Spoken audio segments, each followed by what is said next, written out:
Start with the annoyance at the heart of this paper. In quantum experiments, entangled particles act coordinated, but nothing actually flies between them faster than light. So what's holding them together? If no signal can go faster than light, but the outcomes are locked together, it sounds like we're missing a piece of the picture, or cheating with language.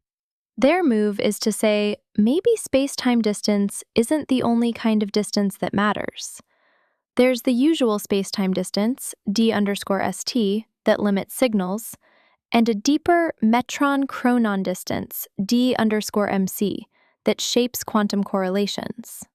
So we give particles a secret back channel? Like a hidden telephone line that doesn't care how far apart they are on the usual map. More like giving the universe two different maps.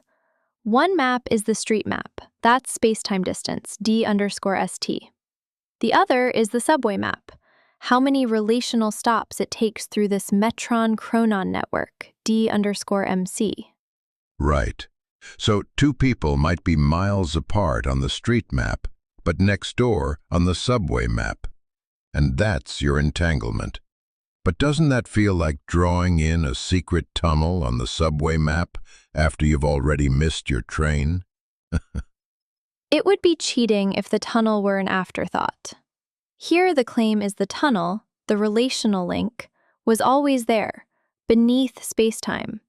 And entanglement is just us noticing that d_me_ says close, while d_st screams far. Is that really new, though?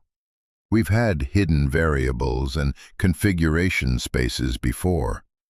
Is this just another way of saying there's something unseen connecting them?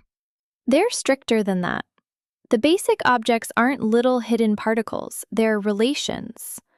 Metron-chronon distance lives on a network of primitive events and links, and spacetime positions only appear after you coarse-grain that network. So the gutsy claim is, relations in this metron-chronon network are more fundamental than space-time itself, and an entangled pair is really one relational object that our space-time map insists on drawing in two places. They also admit that just saying they're close in describe is nowhere near enough. There's what they call the Born rule gap. The model has to actually reproduce quantum probabilities, not just vibe with them. Meaning their pretty second map has to explain why measurement probabilities are squared amplitudes, why Bell experiments give that specific E of A and B equals minus cos of the angle between the settings, and why we hit Sorelson's bound instead of some wild superquantum value, while still obeying no signaling. Exactly. They set a target.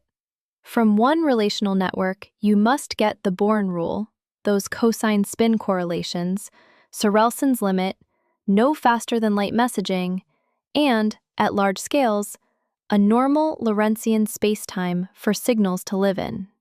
Until that's done, they're near in discreme. Is just a nicely organized shrug. You've renamed the mystery, but you haven't shrunk it. They more or less say that. The second distance only earns its keep if the graph structure and its dynamics force exactly quantum strength correlations and rule out PR box-style supercorrelations just from the geometry of that deeper space. So what's the payoff if they pull it off? We still run the same lab experiments.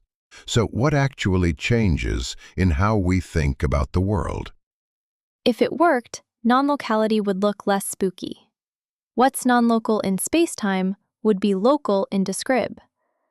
Entanglement would just be ordinary coherence in the deeper network, and spacetime, including its speed limit, would be an emergent summary of that substructure. And the collapse story becomes not a magic signal racing across space, but relational information spreading out through the network until a definite, classical-looking record appears. Right. You'd have one underlying relational world doing double duty, setting both the geometry that classical signals see and the geometry that quantum correlations live in. So the real tension is this. Is metron-chronon distance a genuine new kind of closeness in nature that can actually spit out the Born rule and Bell's numbers? Or is it just a beautiful second map we're sketching in the margin until someone shows it can pay that rent?